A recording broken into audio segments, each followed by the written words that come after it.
बिस्मिल्लाहिर्रहमानिर्रहीम, अस्सलाम वालेकुम। आप देख रहे हैं प्रोग्राम सिटी एट 10 में हूँ आपकी मेज़बान अना यूसुफ। उम्मीद है आप सब लोग ठीक ठाक होंगे और रोज़े भी आपके अच्छे गुजरे होंगे। हमने प्रोग्राम की तरफ चलना है, बाकायदा प्रोग्राम का आगाज़ करना है। प्रोग्राम में खबरें भी शामिल करेंगे, आज के मेहमान भी हमें ज्वाइन करेंगे और इसके साथ साथ जिनकी बर्थडे है हमने उनको भी विश करना है। लेकिन सबसे पहले हम आगाज़ कर लेते हैं जी प्रोग्राम का। हमारी टॉप स्टोरीज़ आपके साथ शेयर करेंगे। खबरें कौन कौन सी हैं?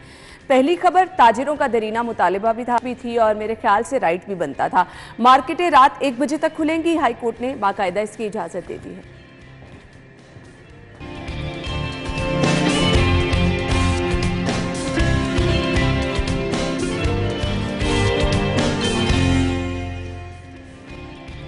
पानी का बिल भी बढ़ेगा, 500 रुपये तक इजाफे की तजवीज़।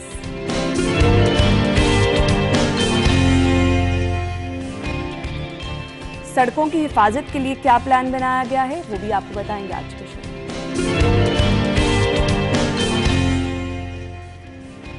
शौक चौक भी सिग्नल फ्री होगा, अकबर चौक फ्लाईओवर का डिजाइन तैयार।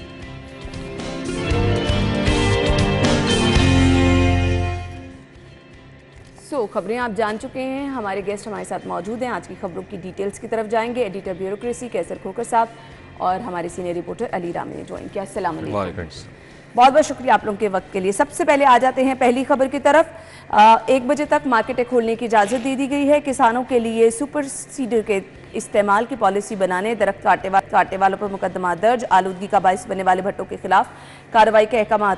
इसकी तरफ बाद में आएंगे क्योंकि ये सब स्मॉग के तदारुक के लिए हाई कोर्ट की जानिब से जो अहकाम जारी हुए हैं वो हैं। पहले आ जाते हैं जो मार्केटें खुलने की इजाज़त दी है। जी बिल्कुल, ये बड़ा अच्छा कदम है। कम से कम ईद तक जो है ना, रात को 1 बजे तक मार्केटें खुले। जो लोग दिन को नौकरी करते हैं अफ्तारी करने के बाद लोग मार्केटिंग को रुख करते हैं, शॉपिंग के लिए निकलते हैं। दिन को मजदूरी करता है या वो जॉब करता है, प्राइवेट जॉब करता है या सरकारी जॉब करता है, उसके पास टाइम नहीं होता, फिर अफ्तारी का टाइम हो जाता है। तो रात को अफ्तारी के बाद लोग जाकर ना शॉपिंग करते हैं। आपने बच्चों की शॉपिंग कर ली? जी बिल्कुल, आज करनी है जी, और अफ्तारी के बाद आज मैंने भी जाना जी। ना ज्यादा लोगों का वीकेंड पे प्लान होता है, तो जी बिल्कुल। तो ये लाहौर हाई कोर्ट का बड़ा अच्छा कदम है कि ईद तक जो है ना इजाजत दी जाए। ईद के बाद जो है ना रूटीन के काम मामलात में आ जाए, ईद तक कम से कम जो है ना इजाजत दे दी जाए कि रात 1 बजे तक मार्केटें खुली हो। वैसे भी आम दिनों में खोकर साहब ऐसे ही होता है कि ईद के दिनों में आके आप इस तरह का एक जो मुकर्रर करदा एक वक्त है उसमें तरमीम कर लेते हैं। तो उसी को मद्देनजर रखते हुए हाई कोर्ट ने भी यही फैसला किया, क्योंकि पहले तो 11 बजे तक मार्केट्स थी, आपने स्मोक के तदारुक के लिए इस तरह की पॉलिसी बना के रखी हुई थी। लेकिन अब जो फैसला किया है वो आप ये जहन में रखें कि ये एक वक्ती तौर पर फैसला है। वक्ती तौर पर फैसला ईद को मद्देनजर रखते हुए ये किया गया है, ताकि लोग अफ्तारी के बाद तो वैसे भी 2 घंटे 3 घंटे तो कहीं जाने को दिल नहीं करता। सिंपल सी बात है। आप नमाज बड़ी मुश्किल से अदा करते हैं, तरावी का टाइम होता है, फिर उसके बाद आपके पास टाइम जो बचता है उसमें थोड़ा सा खाने के बाद आप निकलने की कोशिश करते हैं। बिल्कुल। और तब तक 11-12 बज चुके होते हैं। अब ये 1 बजे का टाइम है, तो हो सकता है कि जिन लोगों ने अब शॉपिंग करनी है ऐसे महंगाई के हालात में, जो अभी भी शॉपिंग करना चाह रहे हैं, खोकर साहब आज जाएंगे, खोकर साहब आज जा रहे हैं, खोकर साहब जी बिल्कुल ठीक है आप करें। तो हाई कोर्ट का ये अच्छा फैसला है। महंगाई को अब देखें ना, कुछ हमारे त्यौहार ऐसे हैं कि आप बचपन से हम देख रहे हैं ईद की एक फेस्टिविटी होती है बच्चों में, बड़ों में, अमीरों में, गरीबों में। सो अब हम महंगाई को क्या आड़ बना के क्या अपने लिए तो बंदा कॉम्प्रोमाइज कर सकता है, बच्चों के लिए कैसे करें? हाँ, बच्चों के लिए आप कॉम्प्रोमाइज नहीं कर सकते, लेकिन है ना हालात आप देखें। ईद तो होती नए कपड़ों की है, ये वाली ईद तो होती है, बिल्कुल होती है, लेकिन मैं तो नहीं सिलवा रहा नए कपड़े। बच्चों के लिए देखिए, बच्चों के लिए तो सब कुछ है, बच्चों के लिए तो हर चीज़ कुर्बान है। लेकिन आप सोचें ज़रा, वो लोग भी हैं जो बच्चों को लेके देने वाले, जिनके पास मैं एग्री करती नहीं है। आप घर चलाएं या फिर कपड़े लें, अब आपको कंज्यूमर नहीं बनना, आपको ये सोच के समझ के आपको हर कदम उठाना है कि आप कंज्यूमर मत बने, लेकिन बच्चों की खातिर आपको हर चीज़ करनी पड़ती है। उम्मीद है चले ठीक है, जो शॉपिंग नहीं कर रहा, हो सकता है कि लोग ऐसे भी दुनिया में मौजूद हैं, लाहौर में मौजूद है, पाकिस्तान पंजाब में मौजूद हैं मुखय्यर हज़रात जो कि लोगों की मदद करते हैं। बिल्कुल ऐसे ही। लेकिन जो हुकूमत ने, मौजूदा हुकूमत ने हालात कर दिए हैं वो बहुत मुश्किल हो चुका है। अब इस वक्त अब मेरे लिए मेरा ख्याल वो अल्फाज निकालना मुश्किल हो चुका है कि जो इन लोगों ने हमारे साथ कर दिया। इतनी महंगाई मतलब बच्चों के पैम्पर, दूध का डब्बा तक ना, अब आप भी बेहतर जानती हैं कि वो कितना डबल, उनकी ट्रिपल महंगाई उनकी कीमत हो चुकी है। पूरा रमज़ान लोग फ्रूट का बाइकआउट भी करके देख लिया। मुलाजमत करने वाले की तनख्वाह वही की वही है। बिजनेसमैन है, बिजनेसमैन चले वो एक चीज़ महंगी खरीदता है, वो बदले में उसको महंगा ही फ़रोख्त करेगा। जिसकी इनकम 1 लाख है उसकी इनकम आज भी 1 ही लाख है जो सैलरी पर्सन ऐसे ही है, ऐसे ही है। महंगाई उसको 30% इजाफी पड़ेगी। एग्जैक्टली। उसकी तो एक्सपेंडिचर जो है वो मेरा ख्याल है कि बहुत हद तक वो 10 दिन गुजार लेगा अपनी सैलरी के साथ। 10 दिन भी गुजारना मुश्किल हो चुके। तो ये इन मौजूदा हालात में अगर आपकी ईद अच्छी गुजर जाए, आप बच्चों को लाजमी शॉपिंग करा होनी चाहिए, बच्चों की तो कम अज़ कम होनी चाहिए। तो इन हालात में भी आप इस तरह के अगर इन तासुरात से निकलें तो बड़ी हिम्मत वाली बात है जो इस मौजूदा हुकूमत ने हमारे साथ कर दिया ना। जो हालात इस वक्त हो चुके हैं, लोग लाइनों में लगे हुए हैं। आप सीरियसली आप पूरे रमज़ान आटे के लिए लोगों को कतारों में देखते रहे, तो आप अंदाज़ा कर सकते हैं कि अब लोगों के लिए शॉपिंग करना कितना मुश्किल है।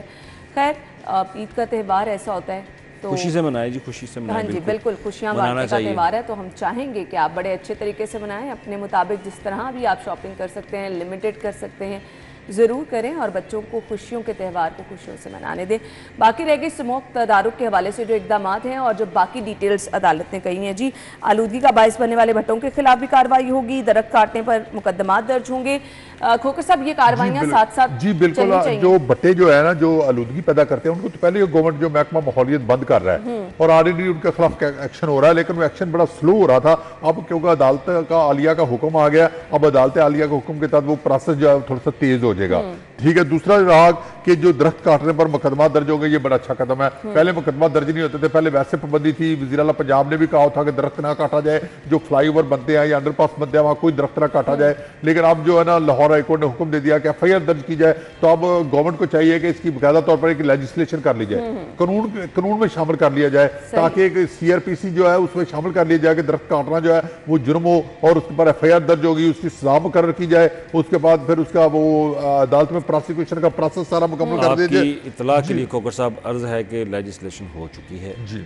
निगरान हुकूमत ने ही इसकी पॉलिसी की अप्रूवल दे दी है, क्योंकि हाई कोर्ट के वाज़ेह अहकाम थे कि जब तक आप इसके ऊपर रूल्स एंड रेगुलेशंस नहीं बनाएंगे तब तक आप इसको इम्प्लीमेंट नहीं कर सकते। क्योंकि आप एमरजेंसी क्लाइमेट जो है वो एक पॉलिसी और एमरजेंसी लगाकर आप लोगों को फाइन कर रहे हैं, आप हाई कोर्ट का सहारा ले रहे हैं, आपके पास कोई कानून मौजूद नहीं है। तो इस पर वाज़ेह तौर पर उन्होंने हाई कोर्ट ने भी हुक्म दिया था, अदालत ने हुक्म दिया था महकमा माहौलियात को और पंजाब को कि आप एक स्मोक प्रोटेक्शन के हवाले से एक पॉलिसी लेकर आएँ। वो पॉलिसी अब बना ली है। उस पॉलिसी में हर तरह के जो स्मोक के तदारुक के लिए आपने इकदाम करने हैं वो आपने कर दिए। आपने टायर जलाने वालों के ख़िलाफ़ कार्रवाई, आपने कूड़े को आग लगाने वालों के ख़िलाफ़, भट्टों वालों के ख़िलाफ़, किसानों के ख़िलाफ़ जो अपनी धान की फसल को आग लगाते हैं, इस तरह से इंडस्ट्रीज़ के ऊपर भी तमाम फ़ाइन उन्होंने जो भी हर चीज़ उन्होंने बयान कर दी और वो पॉलिसी निगरान हुकूमत की तरफ से अप्रूव कर दी गई है। अब क्योंकि असम्बली जो है वो है नहीं है, तो लिहाजा असम्बली में ये मामला चाह रही है। बिल्कुल ऐसे ही है, लेकिन ओवरऑल भी अगर अली हम देखेंगे जैसे जैसे करीब आएगी, क्योंकि लोग अपने आबाई शहरों को चले जाते हैं, तो शहर लाहौर में ट्रैफिक का दबाव कम हो जाएगा, ट्रैफिक का दबाव खाली हो जाता है एक तरह का, तो वो थोड़ा सा आलूदगी वाली सूरत हाल तो कंट्रोल में रहेगी, बेहतर रहेगी। सो हम लोगों को इन चीज़ों में साथ देना है अपने तौर पर। जहाँ कहीं आप बहुत सारे लोगों को मैंने देखा कूड़े को आग लगा देते हैं, अगर आपकी गाड़ियाँ अनफिट हैं तो प्लीज़ अपना हिस्सा भी ज़रूर डालें। हमारा माहौल साफ़ सुथरा रहेगा तो इसका फ़ायदा हमें ही होगा। हम ब्रेक लेंगे, ब्रेक के बाद ज्वाइन करेंगे तो अगली खबर हमारे साथ ही रहेगी।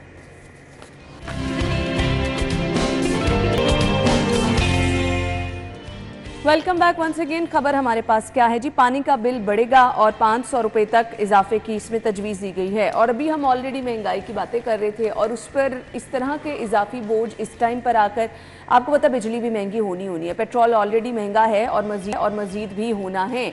आपके सामने गोल्ड रेट कहाँ पर है, डॉलर के उतार चढ़ाव का सिलसिला हर रोज़ रहता है। उस पर ये छोटी छोटी चीज़ें कहने को जो छोटी हैं ऐड हो जाती हैं तो आपके लिए मसाइल बढ़ जाते हैं। जी बिल्कुल, इस हवाले से मैं बताऊं कि पहले बिजली के रेट बहुत ज़्यादा बढ़ रहे हैं, रोजाना की बुनियाद पर अखबारों में आता रहता है, हर महीने बढ़ रहे हैं।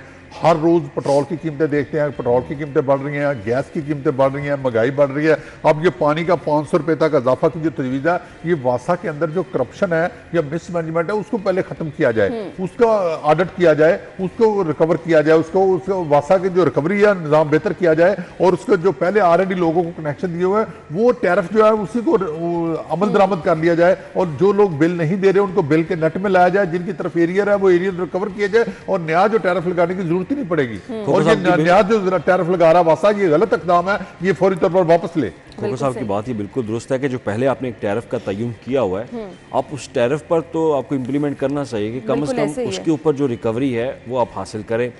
अब नया प्लान जो है, इससे पहले भी एक रिसोर्स मोबिलाइजेशन कमेटी थी पीटीआई के दौर में बनाई गई थी, उसका मकसद ये था कि आपने टैरिफ जो है वो पूरे पंजाब में जहाँ जहाँ पे वासा मौजूद है वहाँ पे ये टैरिफ जो है बढ़ाना है आपने।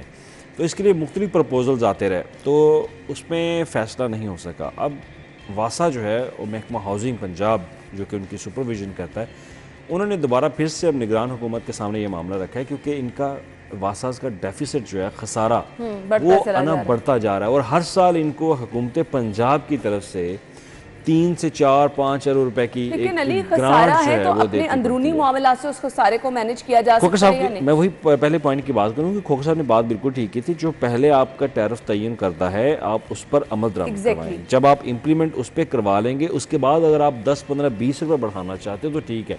आप सीधा 5 रुपये अगर बढ़ा देंगे एक डोमेस्टिक 3 से 5 मरला के घर के ऊपर, तो वो तो बोझ बढ़ेगा। हाँ, अगर कमर्शियल इंडस्ट्रीज के ऊपर आप बढ़ाना चाहते हैं तो वो भी उसके जो मुकर्रर करदा रेट आपने प्रपोज किए हैं गवर्नमेंट को, वो नहीं होना चाहिए। आपने 30,000 रुपये तक प्रपोज किया है, आप उसको भी ज़रा कम करें, क्योंकि इंडस्ट्री हमारी पहले ही तबाह हो रही है। इंडस्ट्री मालकान पहले ही इंडस्ट्री बंद करके तो दूसरा जहाँ जो पानी चोरी का सिलसिला है, जो आपने ज़ेर ज़मीन पानी की सतह कम हो रही है उसको भी तो मैनेज करना है। अगर ये सिलसिले नहीं रुकेंगे, टैरिफ बढ़ाने से क्या हो जाएगा? अब देखिए ना, ये जो आपको जो एक कमीशन आपने बनाया इरिगेशन डिपार्टमेंट में, वो कमीशन आपको लागू करना पड़ेगा। जी बिल्कुल, वाटर प्रोटेक्शन का एक्ट जो आपने बनाया ना, उस पर काम करें। देखिए, इन्होंने लिखा है कि कमर्शियल जगहों पर पानी के सार्फिन पर 782 रुपए से 7,000 रुपए तक बढ़ाने की सिफारिश की गई है। ये बहुत बड़ा इजाफा है, और इस तरह नहीं होना चाहिए। इनके अंदर मैं फाइनेंस डिपार्टमेंट की बीट करता हूँ। फाइनेंस डिपार्टमेंट ने देखा कि वासा की जो रिपोर्टें आती है, वासा का एरियर लोगों की तरफ बहुत ज्यादा है, वो रिकवर नहीं हो रहे। वासा का जो मौजूदा टैरिफ है उस पर अमल दरामद नहीं हो रहा। वासा के जो महाना बिजली के पानी के बिल है वो लोगों से वसूल नहीं हो रहे, वो वसूल करे, वो क्यों नहीं करता? ये सब चीजें। दूसरा ये कि वासा के अंदर जो करप्शन है वो दूर की जाए, जो मिसमैनेजमेंट है वो दूर की जाए, और वासा के जो अपने कमर्शलाइजेशन वासा के किया जाए कि वासा के फॉर एग्जाम्पल एक वासा का दफ्तर है तो वहां पर कोई प्राइवेट कंपनी को कहा जाए आप ऐड लगा लें, और ऐड लगाकर पैसे जनरेट किए जाए, बजाय इसके कि सार्फिन पर बोझ डाला जाए। रेवेन्यू जनरेशन के लिए आपको कोई और बिजनेस मॉडल जो है वो अपनाना पड़ेगा। आप ये नहीं कि आप शहरियों के ऊपर ज़्यादा से ज़्यादा बोझ डालकर आप बिजनेस मॉडल अपना इंप्रूव करें और अपनी आमदन जो है बढ़ाएं। आमदन बढ़ाने के लिए आपको सबसे पहले, खोखर साहब की फिर मैं बात रिपीट करूँगा कि आपके पहले जो एरियाज लोगों के पास हैं, बकाया जात लाइबिलिटीज़ आपकी हैं, वो सबसे पहले वो आप रिकवर करें, और उसके बाद आप आएँ इनको बढ़ाएं। मेरा नहीं ख्याल कि वज़ीर आला पंजाब इसकी अप्रूवल देंगे, क्योंकि उनको अभी तक इनकी प्रपोजल जो है वो मसूल हो चुकी है, तो उन्होंने आइंदा हफ्ते फिर इस पर इजलास तलब किया। हो सकता है इसमें कुछ तरमीम वो करवाएं, लेकिन मुद्दा ये है कि असल में उन्होंने इनका डेफिसिट ख़त्म करना है कि हर साल जो मूनसून की ग्रांट ये लेके जाते हैं वो क्यों लेके जाते हैं। देखिए, अदारे बनाने का मकसद ये होता है कि आप अदारा खुद अपना एक रेवेन्यू जनरेट करे। अब कल मैं मॉडल बाज़ार कंपनी मैनेजमेंट के ऑफिस में गया हुआ था, उन लोगों ने मुझे बताया कि ये वाहिद कंपनी है पंजाब की जो अपना रेवेन्यू जनरेट करके अपने एक्सपेंडिचर खुद से करती है। अच्छा, मतलब मॉडल बाजार मैनेजमेंट कंपनी 5 अरब रुपए अब तक जब आपके सामने मिसालें ऐसी हैं, तो फिर आप दूसरे कंपनी आपके कितने ऐसे महकमे जो अपना रेवेन्यू जनरेट करते हैं? कोई महकमा रेवेन्यू जनरेट नहीं करता, सारे अवामी खजाने से जनाब वो पैसे ले रहे हैं। तो आप इन इदारों का मकसद ये है अपने खसारे पूरे करने के लिए अवाम पे बोझ अब इनको 6-7 अरब रुपए का डेफिसिट है, कहाँ से खत्म करेंगे? इनको हर साल पंजाब हुकूमत सब्सिडी देगी, वही रकम हम कहीं और पे ना खर्च कर लें, वही रकम हम किसी प्रोजेक्ट के ऊपर जो अवाम से रिलेटेड हो, वासा का सीवरेज के हवाले से या वाटर सप्लाई के हवाले से, उसके ऊपर एक्सपेंडिचर करके आप वो सहूलत आप शहरियों को दे सकते हैं, लेकिन नहीं दे सकते।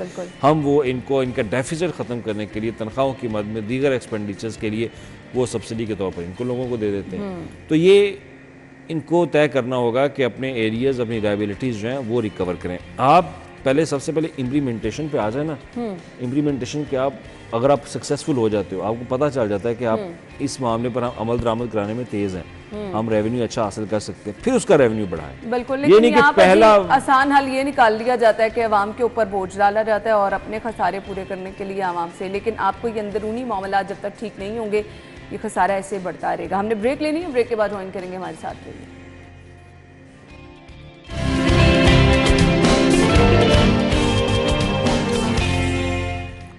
Welcome back. खबर यह है कि सड़कों की हिफाजत के लिए ओवरलोड गाड़ियों की मॉनिटरिंग का प्लान तैयार किया गया है। कांटे ऐप से मुंसलिक होंगे। सीएम साहब की कल ज़ेरे सदारत इजलास हुआ। अली से हम डिटेल्स जानते हैं क्योंकि अली की खबर है। अली बताइएगा इजलास की डिटेल्स क्या थी? अना बुनियादी तौर पर इसका मकसद ये है कि आपके रोड्स के ऊपर ना हैवी ट्रैफिक इस तरह से चल रही है कि उनको कोई पूछने वाला नहीं है। आपने देखा कि ओवरलोडिंग इस तरह से की जाती है कि ओवरटेक करना भी दूसरी गाड़ी के लिए मुश्किल होता है। अब जब मोटरवे के ऊपर हाईवेज के ऊपर या जीटी रोड के ऊपर जब इस तरह की ट्रैफिक आती है तो उससे ना सिर्फ इसके लिए ऑलरेडी कोई एसओपीज नहीं है, एसओपीज उनको फॉलो बाज़ नहीं किया जाता। तो उन एसओपीज के ऊपर फॉलो अप ना होने की असल वजह भी यही है कि आपके पास फैसिलिटेशन बहुत कम है। तो लिहाजा अब गवर्नमेंट ने फैसला किया कि जो आए रोज़ रोड ख़राब हो रहे हैं उसकी एक असल वजह यह है कि आपकी जो रोड में ओवरलोडिंग है आपकी हैवी ट्रैफिक के ऊपर, उसको कंट्रोल करना है। कंट्रोल करने के लिए आप अपने जो एक कांटा सिस्टम होता है, जो वेट आपको गाड़ियों का चेकअप किया जाता है, उसको बेहतर करना होगा। और लोड एक्सल के हवाले से आपने एसओपीज बनाने के, ये नहीं कि अगर 6 एक्सल वाला कोई ट्रक है तो उसके ऊपर बहुत ज़्यादा बर्डन आपने डाल दिया। 6 एक्सल के लिए, 6 एक्सल के लिए या 6 व्हीलर के लिए आपको उसके मुताबिक लोड सेट करना पड़ेगा। ठीक है। आप एसओपीज गवर्नमेंट बनाएगी तो फिर अगर उससे कोई तजावुज करेगा तो वो फाइन किया जाएगा उसको। हैवी ओवरलोडेड गाड़ियां कसूर नहीं है, कसूर सड़कों का है। सड़कें नाकस बनी हुई हैं और ठेकेदार कमीशन ले जाते हैं। जो सीएनडब्ल्यू का महकमा वो पैसे लेकर सड़कें मंजूर कर लेता है। बिल्कुल सड़कें बेहतर होनी चाहिए। अंग्रेज के दौर में देखे जीटी रोड बना था, वो अभी तक चल रहा है। अंग्रेज के दौर की बिल्डिंगें बनी है। गवर्नमेंट कॉलेज लाहौर है, सिविल कॉलेज लाहौर है, Islamia college railway road Lahore है, ये जीपीओ की बिल्डिंग बनी है। अंग्रेज के दौर की इमारतें बनी है वो अभी तक कायम है। लेकिन पाकिस्तान के दौर की जो इमारतें बनी है, हमारे जो इंजीनियरों ने इमारतें बनाई है, वो हर 10 साल बाद टूट फूट जाती है।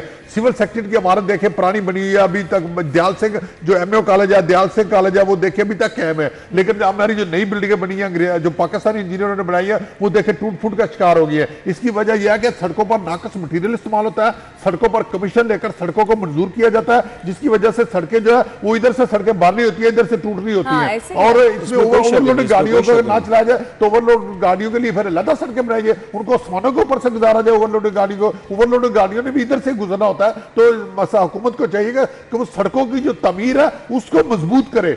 उनकी तमीर में जो फ्रिक्शन है, बड़ा अच्छा वैलिड पॉइंट है, इस पे बातचीत हुई। उठाया आपने, बिल्कुल पॉइंट ठीक उठाया। अब ये तो नहीं है ना, अब एक गाड़ी जा रही है, आपने वो तूड़ी वाले ट्रक कभी देखे सड़कों पे जाते हुए?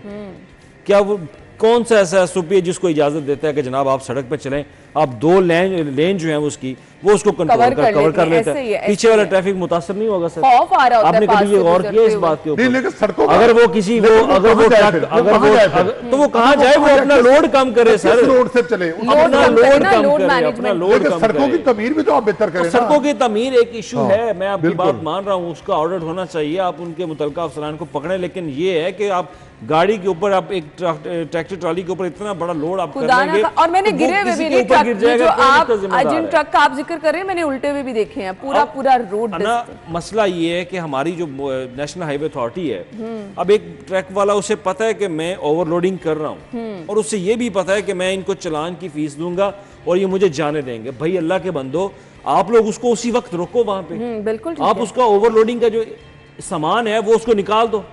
आपने अपने जो एसओपीज तय किए उसके मुताबिक आप उसको रोड पे चलने दो। आप ये नहीं है कि वो अगले से 5000 रुपए चलान लिया और उसको जाने दिया। इसीलिए तो यहाँ पे चीजें ठीक नहीं होती हैं, तो फॉलो नहीं कर रहे हैं ना आप लोग। आप इस लोग पे इसके ऊपर तवज्जो दो कि जब आपने एक ओवरलोडिंग पकड़ी हुई है कि खोकर साहब एक ट्रैक्टर ट्रॉली के ऊपर ओवरलोडिंग कर रहे हैं, उनका सामान एक्स्ट्रा है और ये उसके व्हील्स के मुताबिक ये उनको अलाउ नहीं है जो वो गाड़ी इस्तेमाल कर रहे हैं, तो वो सामान आप उतार दें। आप उस सामान उतारते नहीं है, आप उसको 5000 10,000 का चलान कर देंगे और आप उसको कहेंगे जाओ भाई धड़ा धड़ा आप इस रोड की ना तबाही फेर दो। ये होता है। ऐसे आपकी रोड मैनेजमेंट जो है वो बेहतर नहीं होगी। आपको रोड मैनेजमेंट बेहतरी करने के लिए जब कोई ओवरलोडिंग करता है तो उसको फौरी तौर पर वहीं पे ख़त्म करना है, ये नहीं कि जुर्माना करके आप उसको आगे निकल जाए। हमारे असल मसला यही है कि जब भी आप ट्रक वाले को कहते हैं यार ये ओवरलोडिंग ना हो जाए, तो भाई मसला ही नहीं है, हाँ, 4 पैसे देंगे निकल जाएंगे। और वो जो इस काम से मुंसलिक लोग हैं उन्हें पता है कहाँ कहाँ पर किस तरह से चीजें चलानी है, पैसे देने और काम। आपके जीटी रोड्स के ऊपर आपके कांटा सिस्टम मौजूद है, आपकी हर गाड़ी का चेकअप होता है, हर गाड़ी अपना वेट करवा के निकलती है। वेट में ओवर वेट होता है, ट्रैफिक पुलिस वाले फिर वो नेशनल हाईवे वाले रोक लेते हैं, जुर्माना करके जाने देते हैं। ऐसे मसले हल नहीं होते। खोखर साहब की पहली बात जो उन्होंने पॉइंट वैलिड उठाया, आप सड़कों की मॉनिटरिंग एंड एवेल्यूएशन करें कि आपके जो रोड्स के ऊपर जो मटेरियल इस्तेमाल हो रहा है क्या वो ठीक हो रहा है। आपने PC1 के अंदर जो एक रोड स्ट्रक्चर्स का प्लान आपने दिया, क्या उसके मुताबिक वहाँ पर लेयर्स बनाई जा रही हैं, क्या उसके मुताबिक वहाँ पे बेस बनाई जा रही है। बेस कोई बनाता नहीं, ऊपर वैसे ही बजरी डाल के अब ये हमारा फिरोजपुर रोड बना है। जस्ट उन्होंने जो कारपेट बनाया हुआ था वो एक मशीन लगा के कारपेट उखाड़ा है, वो आप देख लीजिएगा ना, आपको 15 दिन में 10 दिन में आपको वो रिजल्ट नश्तर के पास वो टूट चुका है। वही ना 10 दिन में आपको आपने एक बेस बनानी होती है जो रोड को 3, 4, 5 लेयर्स के अंदर, वो जब बेस आप नहीं प्रॉपर बनाएंगे तब वो रोड नहीं। सो ये दोनों चीजें देखना जरूरी है। मुझे ब्रेक का कहा जा रहा है, ब्रेक लेंगे, ब्रेक के बाद वापस आते हैं।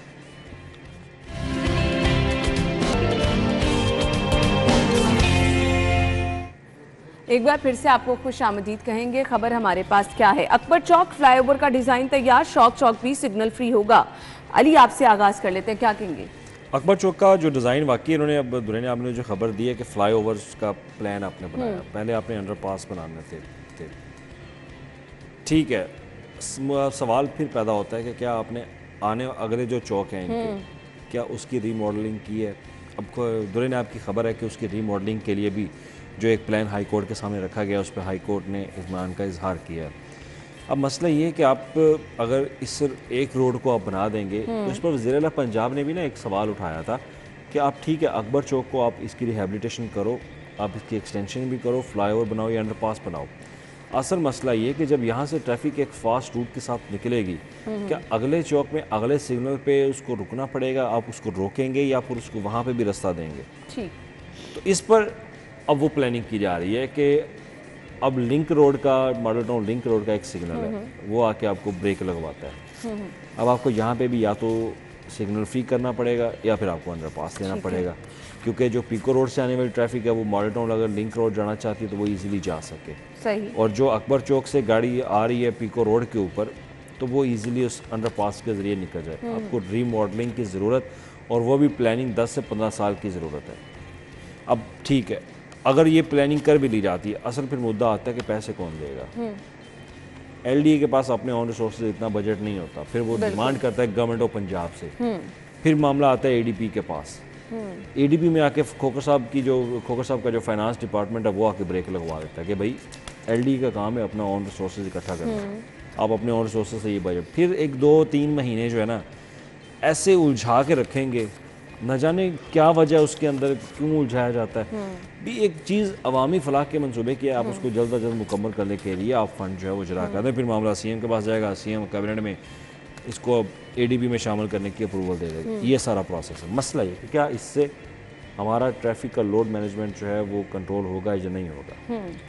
जब तक आप पीको रोड के ऊपर मॉडल टाउन लिंक रोड और उससे आगे वाला सिग्नल और दूसरे अकबर चौक के मगरब की जानिब जो वहाँ पे आपके सिग्नल्स आते हैं, आप उनको अगर रीमॉडल कर लेंगे तो फिर ये प्रोजेक्ट आपका बहुत अच्छा है, जिस पर हाई कोर्ट ने भी इत्मीनान का इजहार किया। अब मसला फिर फंड्स का आ जाता है कि फ़ंड कौन देगा, क्या खोखर साहब की बीट फंड देगी? जी बिल्कुल। इस वाले से मैं बताऊं कि 4 अरब रुपए का मनसूबा है, बड़ा मनसूबा महंगा है। तलत पार्क में एक अंडरपास बन रहा है, गुलशन रावी में अंडरपास बनना जा रहा है, फिर उसके बाद एक बाबू साबू से जो है रिंग रोड तक जो है ना एक बड़ी 4 अरब 80 करोड़ रुपए की सड़क बन रही है। ये सारे मनसूबे इतने महंगे हैं, सारा बजट लाहौर पर खर्च हो रहा है। ये 4 अरब से पूरे एक जिले की सड़कें बन सकती हैं। ये सारा बजट लाहौर में खर्च हो रहा है, तो इसका नुकसान क्या होता है? नुकसान ये होता है कि पूरे सूबे की आबादी लाहौर में आ जाएगी और लाहौर में आकर रहना शुरू कर देगी और लाहौर के शहरियों के लिए सांस लेना मुश्किल हो जाएगा। अब हमें चाहिए हुकूमत को कि जो सड़कों के इंफ्रास्ट्रक्चर के मसाइल हैं, हेल्थ के, एजुकेशन के जो मसाइल हैं,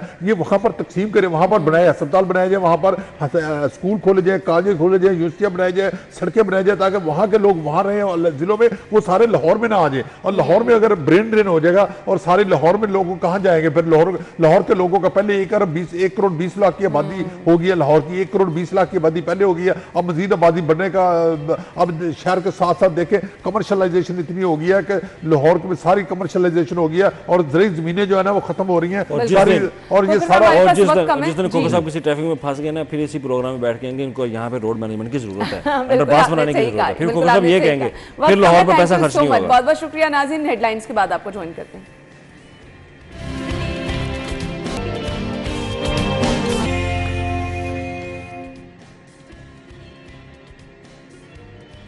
अच्छा जी, आज की हेल्दी टिप में हम आपके साथ जी शेयर करने जा रहे हैं वो लोग जो कि वज़न कम करना चाहते हैं, कुछ मुफीद चीज़ें उनके साथ, क्योंकि वज़न कम करने का मकसद ये नहीं होता कि आप अपनी हेल्थ पे कॉम्प्रोमाइज़ करें, आपको कुछ चीज़ों का पोर्शन में डिवाइड करनी पड़ती हैं और उन चीज़ों का ख्याल रखना पड़ता है जी। प्रोटीन को ग़िज़ा का हिस्सा लाजमी बनाएं। वो लोग रमज़ान में भी जो वेट कम करना चाह रहे हैं, प्रोटीन आपकी ग़िज़ा का लाजमी जुज़ है, सो इसको अगर आप स्किप करेंगे तो प्रॉब्लम हो जाती है।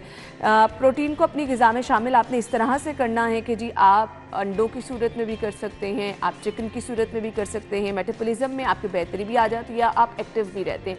सो अगर आप डाइट भी करना चाह रहे हैं या अपनी डाइट को मेंटेन भी करना चाह रहे हैं तो प्रोटीन एक लाजमी जुज़ है, इसको आपने मिस नहीं करना। सेकेंडली आपने क्या करना है जी, बाकायदगी से वर्जिश करनी है, कोई भी एक टाइम जिसका आप तयन कर लें।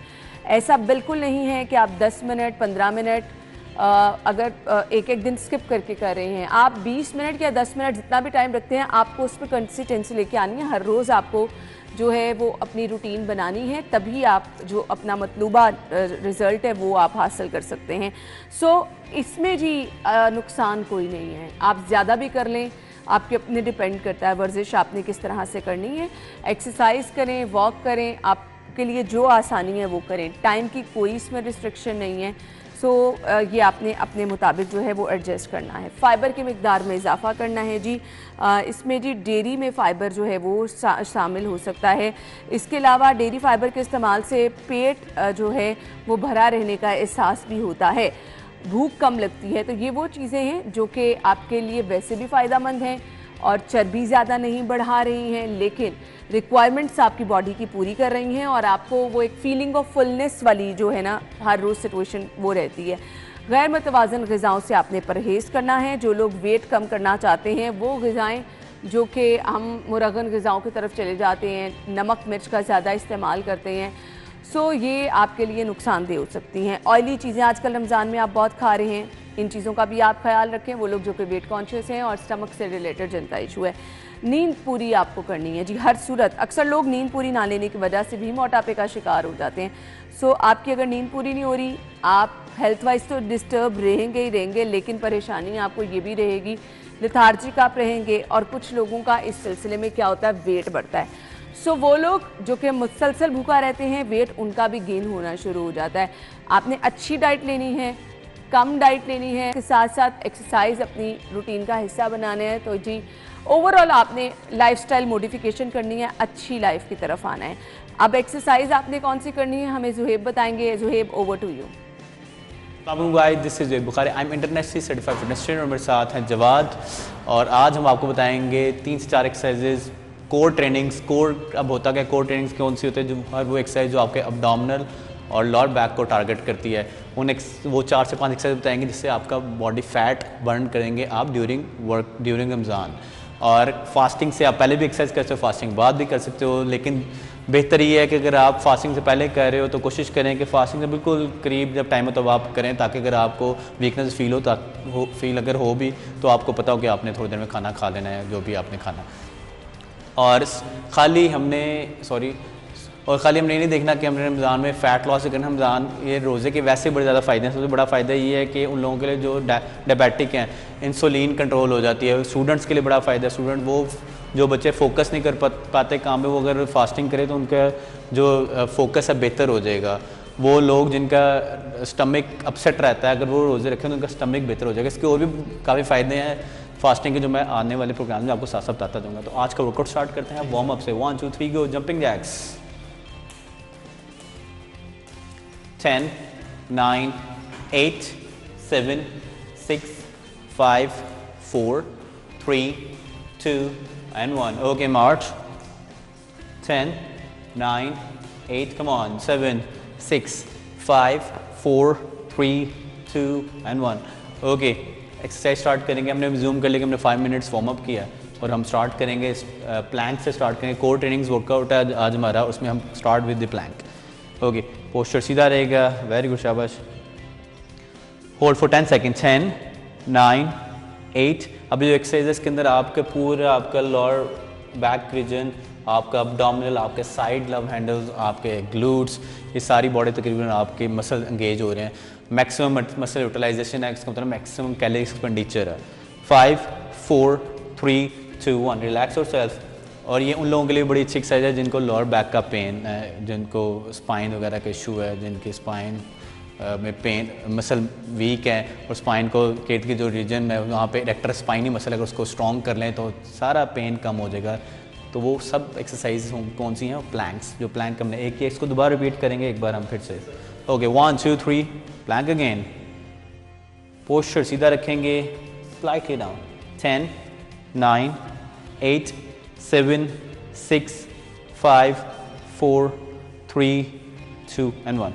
शाबाश, ठीक है। Okay, next exercise core training हम करेंगे साइड प्लैंक। अगर आपके पास टाइम कम है और आप चाह रहे हो कि ज़्यादा बर्न करनी है आपने कैलोरीज, तो आपके लिए प्लैंक्स बेस्ट एक्सरसाइज है। Okay, lift your arm up. 5 4 3 2 and 1। Change your side boy.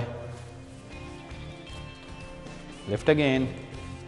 5 4 3 2 and 1। Okay, relax. Next exercise पे हम जाएंगे जो कि है leg hold, leg lift hold. सीधा लेटेंगे, हैंड इसके नीचे रखेंगे, जैसे लेग रेस करते हैं सेम है वैसी इसकी पोजीशन है, लेकिन हमने और लेग को लिफ्ट नहीं करते जाना, एक जगह पे होल्ड रखना है। Okay, 1 2 3 hold it, close to the floor, नीचे। वेरी गुड, शाबाश। 10 head down, head relax. 10 9 8 7 6 5 4 3 2 and 1। Relax yourself. दोबारा स्टार्ट करेंगे। 1 2 3 एंड स्टार्ट अगेन। 10 9 8 7 6 5 4 3 2 and 1। शाबाश। तो ये था हमारा आज का कोर वर्कआउट। अगर आप फास्टिंग में और आप चाह रहे हैं थोड़े टाइम में मैक्सिमम कैलोरीज बर्न करना और अपने आप को लाइट फील करवाना और एनर्जेटिक और muscle strength endurance at the same time सब कुछ आपको मिल जाए, तो core trainings is the best trainings for all of you. और इसमें हमने क्या करना है कि बस थोड़ा सा टाइम अपना निकालना है, 10 से 15 मिनट, ज़्यादा टाइम नहीं लगेगा। ओके, तो ये था हमारा आज का वर्कआउट। आई होप आप लोगों को पसंद आया होगा। दोबारा मुलाकात होगी। Thank you so much Suhaib. आपने हमें फीडबैक ज़रूर देना है और अगर आप कुछ पूछना चाह रहे हैं सुहेब से, आप वो भी हमें पूछें और हम सुहेब से ज़रूर वो भी शामिल करेंगे, प्रोग्राम का हिस्सा बनाएंगे। Welcome back once again. अब हमने जी सेगमेंट का सिलसिला आगे बढ़ाना है और आपको बताना है जी करेंसी की रेट क्या चल रहे हैं, क्योंकि ईद के दिनों में आपने शॉपिंग वगैरह भी करनी होती है, रिश्तेदार भी बाहर से आते जाते हैं और इसके साथ साथ करेंसी चेंज भी करानी होती है। सो घर बैठे हुए आपको पता चल जाएगा जी कौन से करेंसी जो है उसका रेट आजकल क्या चल रहा है। तो हमारा सेगमेंट है माल का हाल।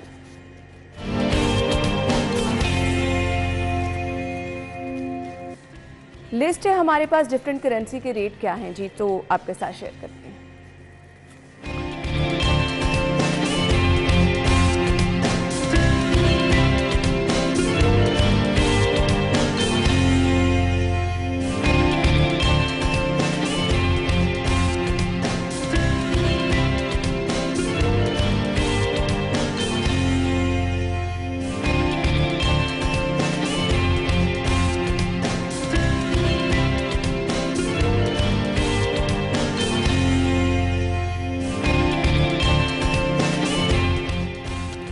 ये तो था जी करेंसी का अहवाल जो आपके साथ शेयर किया। मौसम का अहवाल भी शेयर करना बहुत ज़रूरी है जी। आगे हमें गर्मी की शिद्दत ज़्यादा महसूस हो रही है।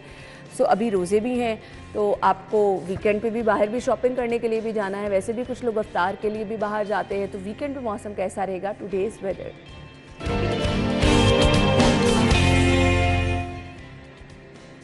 अच्छा जी, आज का मौसम भी बताएंगी और कल का मौसम भी कैसा होगा? कोमल हमें ज्वाइन कर रही हैं। जी कोमल, ओवर टू यू। जी बिल्कुल अना, लाहौर शहर के मौसम के हवाले से बात की जाए तो सूरज की किरणें तेज़ होने से दर्जा हरारत में जहां इजाफा रिकॉर्ड किया जा रहा है, वहीं शहरी जो है वो गर्मी से तिलमिलाने लगे हैं। बात की जाए इस वक्त मौजूदा सिचुएशन के हवाले से तो जहां पर आपको सायादार जगह नज़र आ रही है, कुछ दरख्त मौजूद हैं, उनके साए में आप बैठकर थोड़ा सा जो है वो सुकून और राहत महसूस कर सकते हैं। लेकिन जिस जगह पर दरख्त नहीं है, सायादार जगह आपको जो है वो नहीं मिल रही, उस जगह पर आपका 1 मिनट भी खड़ा होना जो है वो मुहाल हो चुका है और शहरी जो है वो बहुत परेशान भी नज़र आ रहे हैं। लेकिन अब क्या करें, मौसम गर्मा ने भी तो शहर लाहौर का रुख करना ही है। और दर्जा हरारत के हवाले से बात की जाए तो मौजूदा टेम्परेचर भी 27 डिग्री सेंटीग्रेड तक जा पहुंचा है, जो कि आने वाले दिनों में मजीद इजाफा भी रिकॉर्ड किया जाएगा। आने वाले दिनों की तो बात हम तब करें जब आज के हवाले से महकमा मौसमिया ने जब बता दिया है कि टेम्परेचर जो है वो 33 तक जाएगा, तो आने वाले दिनों में 34, 35, 36 तक भी जाएगा। तो शहरियों को जो है वो एहतियात बरतने के हवाले से भी ताकीद जारी कर दी गई है। वहीं दूसरी जानिब परिंदों के लिए पानी के इंतजाम करने के हवाले से भी हिदायत की जा रही हैं। अब जो शहरी हैं उनको अपने घरों में, अपनी बालकनियों में, बागों में, मुख्तलिफ जगह पर जहाँ पर परिंदों की जो है वो आसानी तौर पर पहुँच सकते हैं, रसाई आसानी है, उन जगहों पर जो है वो पानी के इंतजाम करें ताकि जो हमारे परिंदे हैं वो पानी की प्यास से जो है वो इधर उधर ना भटके, बल्कि उनको किसी एक जगह पर जो है वो पानी मैसर हो जाए, ताकि जो शहर लाहौर की गर्मी है उस वजह से हमारे कुदरत के जो मुख्तलिफ मनाजिर हैं, जो हमारी कुदरत के कहले हसीन शाहकार हैं, हम उनको ना खो दें। जी थैंक यू सो मच। कोमल हमारे साथ मौजूद थी जी, मौसम की सूरत हाल उन्होंने हमें बता दी। अब जी आपको बता देते हैं जी, आपका फेवरेट सेगमेंट ही होता है, शॉपिंग भी करनी है, पैसे भी बचाने हैं। सो किन ब्रांड्स पे ऑफ लगी है जहां आप जाके अपने कपड़ों की खरीदारी कर सकते हैं। इसका सिलसिला आगे बढ़ाएंगे। ओपन मार्केट के रेट हमने आपके साथ शेयर करने हैं। आज सब्जियों के क्या रेट हैं, देखते हैं आज के भाव।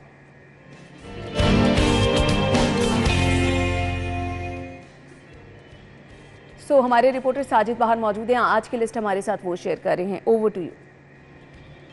बिल्कुल आना, सब्जी की कीमतों में उतार चढ़ाव का सिलसिला जारी है और ओपन मार्केट में और सरकारी नरखों में हस्बे मामूल एक वाज़ेह तज़ाद जो है बरकरार है।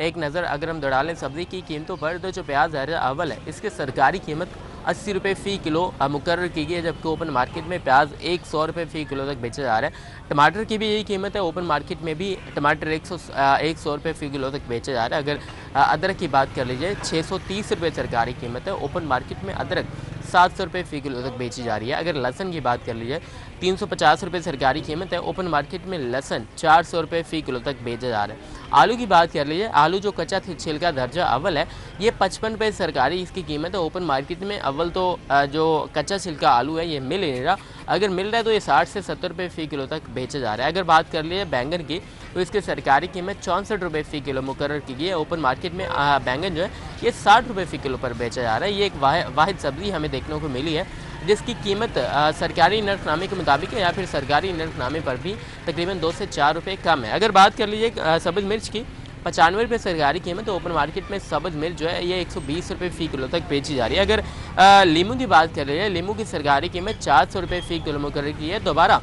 लीमू जो है हमें 350 रुपये ओपन मार्केट में देखने को मिल रहा है। ओपन मार्केट से भी ये सरकारी नर्खनामों से भी तकरीबन 50 रुपये सस्ता लीमू जो है ओपन मार्केट में पाया जा रहा है। इसके अलावा अगर बात करें बंद गोभी की 35 रुपये सरकारी कीमत है, ओपन मार्केट में बंद गोभी जो है ये 40 से 45 रुपये फ़ी किलो तक बेची जा रही है। शिमला मिर्च 74 रुपये सरकारी कीमत, ओपन मार्केट में शिमला मिर्च 100 रुपये फ़ी किलो तक बेची जा रही है। और अगर बात कर लिए मटर की तो सरकारी कीमत इसकी जो है ये 184 रुपये फ़ी किलो मुकर्रर की गई है, जबकि ओपन मार्केट में मटर जो है ये तकरीबन 200 रुपये फ़ी किलो तक बेचा जा रहा है। तो एक वाज़ेह तज़ाद था सब्ज़ी के सरकारी और ओपन मार्केट में मार्केट की कीमतों में। शहरियों का भी ये कहना था कि इंतज़ामिया की जानिब से रेट लिस्ट जो है उसको इशू करने में कुछ संजीदगी का मुजाहरा नहीं किया जाता, जिसके बायस उनको कुछ सब्जियों की कीमतें जो है वो ज़्यादा देखने को मिलती हैं सरकारी नरखनामे की निस्बत, जबकि कुछ सब्जियों की कीमतें। Thank you Sajid. ये तज़ाद काफ़ी अरसे से चला आ रहा है और माह मुबारक में भी ये सिलसिला इसी तरह से है, इस पर लोग एक्चुअली परेशान हैं। मीट रेट्स हमने आपको बताने हैं। सबसे पहले चिकन के रेट हैं हमारे पास होल सेल मार्केट में,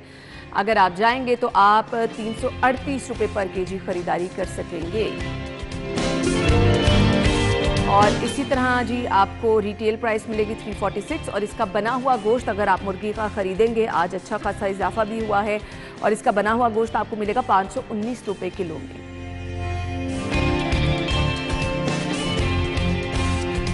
तो इसके बाद एग रेट्स है हमारे पास। सबसे पहले रिटेल प्राइस है 259 रुपीज़ में, ऑलमोस्ट 260 रुपीज़ में 260 रुपये दर्जन आप अंडों की खरीदारी कर सकेंगे।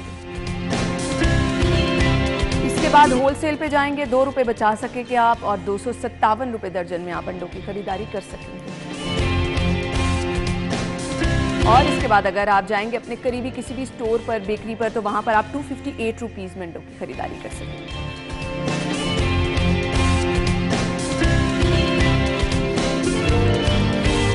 तो नाज़रीन, इसी के साथ ही सेगमेंट्स का सिलसिला अपने इख्तिताम को पहुंचा। कल संडे है, हमारी और आपकी मुलाकात मंडे को होनी है, लेकिन जिनके बर्थडे है वो हमें भिजवा दें। इसके अलावा आपकी सजेशंस भी हमारे लिए बहुत अहम होती है, वो भी प्लीज़ हम तक पहुंचाइएगा। फीडबैक ज़रूर पहुंचाइएगा। मंडे को मुलाकात होगी, तब तक के लिए इजाज़त दीजिए। अल्लाह हाफ़िज़।